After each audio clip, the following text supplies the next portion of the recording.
On April 9th, 2010, the body of Vanessa Stone, age 31, was reported. Time of death, 5:01 a.m. Vanessa Stone was a cleared worker for my Ulmer weapons manufacturing firm.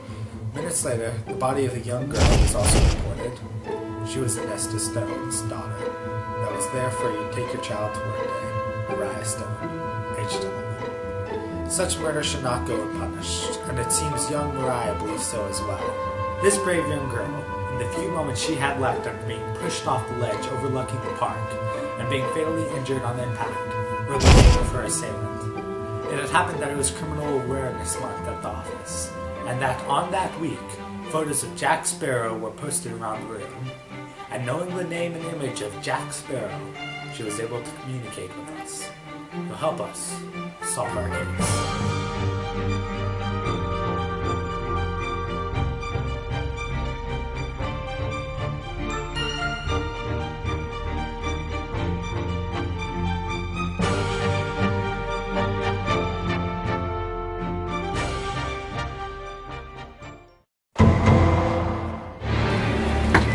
Police, if you're in there, open up!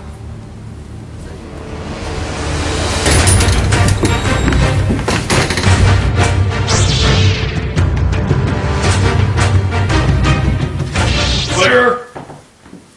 Oh my God. Sir, we're working on it. This man not only had cannons and powder used to destroy military property, nor did he only have swords and guns used for murders countless, nor was he only connected with a series of crimes that have been considered to gone cold, but was his name edged in by an 11-year-old girl he murdered, and I still don't have my arrest warrant? God, I can't believe this! Sir, we're working on it as fast as we can. Sir? Does that clock seem off to you? Sir? Never mind. Just notify me when you have my arrest warrant. Aye, sir.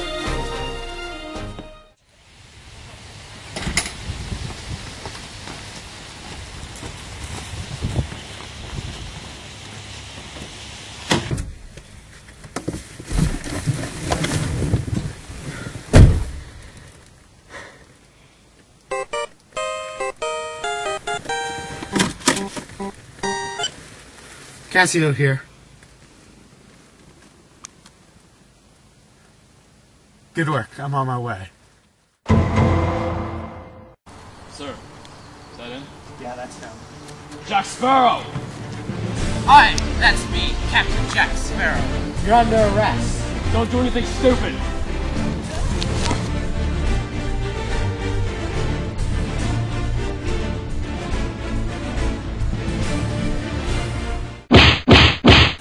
Stay down!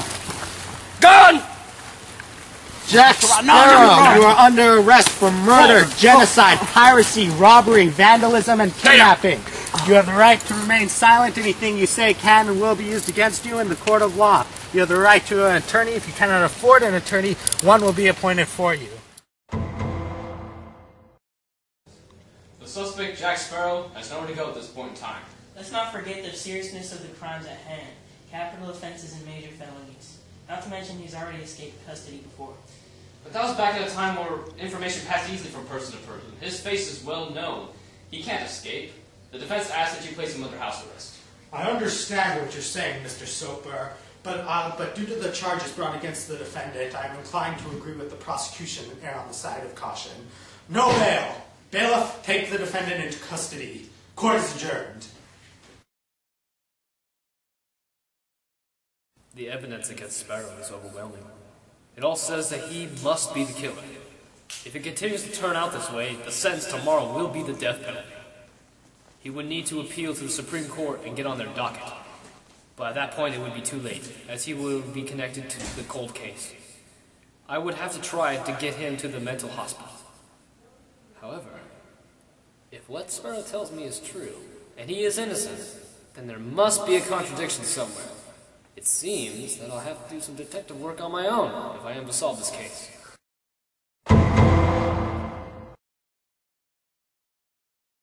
So, what did you see that morning? I've run over this a bunch of times. It was around 6 o'clock. I look out my window. I see Jack Sparrow. He pulls up his driveway. Then he gets out of his car. It was just all shadowy figures. He gets something out of his truck. goes back into his house, and that's all. When did the police arrive? They arrived minutes later and they questioned me. I got suspicious about what I saw, so I went up and told them. Thank you, sir. That'll be all. I've interviewed 2 witnesses so far. Both support the prosecution. No contradictions whatsoever with the evidence.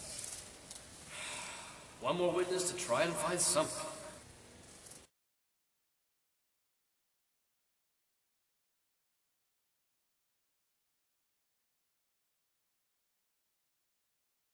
All rise. The Honorable Judge Cassis presiding. You may be seated. How does the defendant plead? Not guilty, Your Honor. Very well. The prosecution may begin their opening statements. At 5 a.m., a woman by the name of Vanessa Stone was murdered for her access to Women's Law. Her daughter, Mariah Stone, was killed for witnessing her mother's death. In her final words, Mariah told us no one to kill her by writing her name in the sand. In this court, I will prove that beyond reasonable doubt that Jack Sparrow is guilty of all crimes by Hammurabi's Code at sea, equal retribution for his crimes. The defense may deliver their opening statement.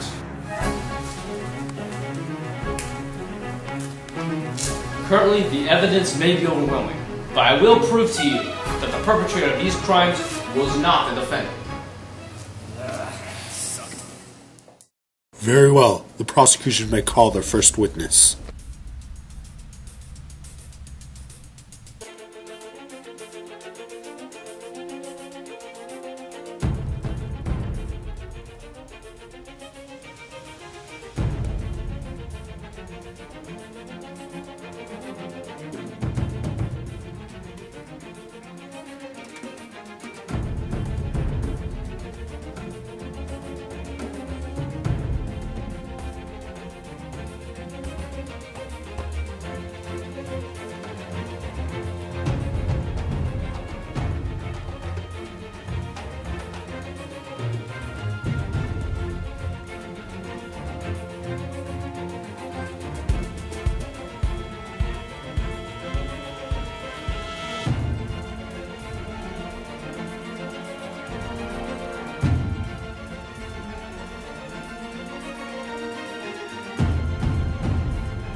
And that's why Jack Sparrow did the crime. Thank you for your testimony.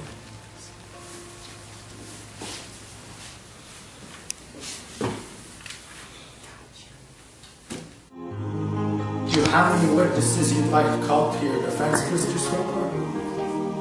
Mr. Stoker? Mr. Stoker? Come on, give me something. It would be this simple. I got it. Objection! Mr. Baker, could you, please give us an inquiry about the time? Yes, I was awake and I saw Jack Sparrow outside his house at about 6 a.m. Can you tell me the time he gets from Jack Sparrow's house to the mile in the It's an hour and a half. You prove quite the contrary. Because, from what you said, you saw Jack Sparrow and murder his whole family. Objection! This is not relevant to the case. What is the time I have to do with it? If there is an actual time difference, then the witness's testimony is unreliable. One shaky testimony in this case does not change the fact that I have hard evidence saying that he did this. The evidence is only vile. Yeah. Are you suggesting she didn't write this? That is exactly what I am saying. The prosecution has missed one point in the evidence they have presented. What point is that? Did you notice the torn piece of evidence found in the security tape? What is it? That's right. The woman was left-handed. And in this photo, she's using her right hand. Well, maybe she decided her right. That makes complete sense. A woman that's about to be killed decides to write with her opposite hand. And also, one must also be taken into account is Jack Sparrow's spelling of his name. Come on, we already went through this already with the Secretary's testimony. It's Criminal Awareness Month. But I want you to take a look at this. So what? That just proves my point. That was Jack Sparrow. No! That's right. In this flyer, Jack Sparrow's name is spelled with one R. If you look at this photo, in which supposedly the girl wrote, you'll notice something quite interesting. It's spelled with two R's. Now, you must ask yourself, how would she know how to write his name correctly when she only had this flyer, which his name is spelled incorrectly? This evidence is just circumstantial. No, I might agree with you. And there was only one piece of evidence. However, with all this evidence combined, it's quite obvious Jack Sparrow is sick. Okay. Who did? I tell you, that man right there. Where'd you get that? Show me your proof. Yeah, where's your proof? I'll tell you what my proof is. It's the very time issue I spoke of earlier. By your testimony, you said that you noticed the cops arrived moments after Jack Sparrow did, which was around 6 o'clock. Yes, that's correct.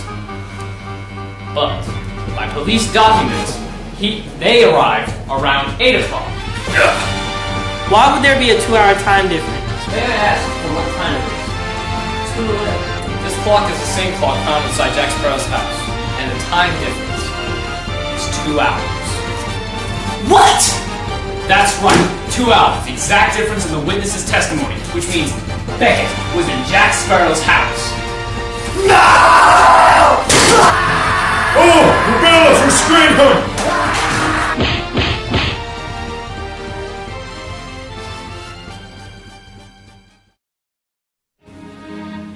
So why do you think Beckett framed Jack Sparrow?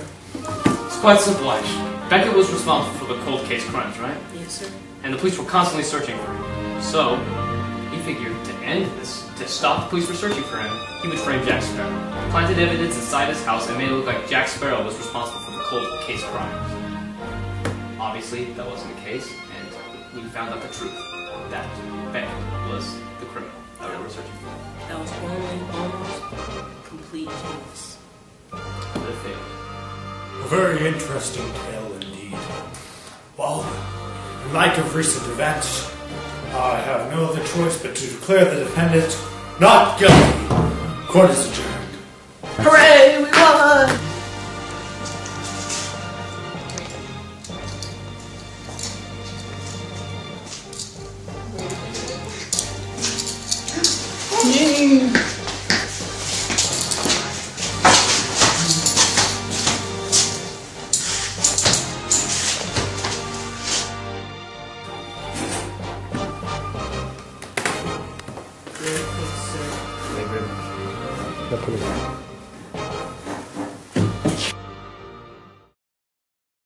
Now that was satisfying.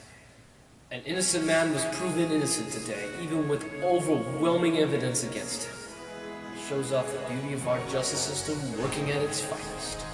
God bless America.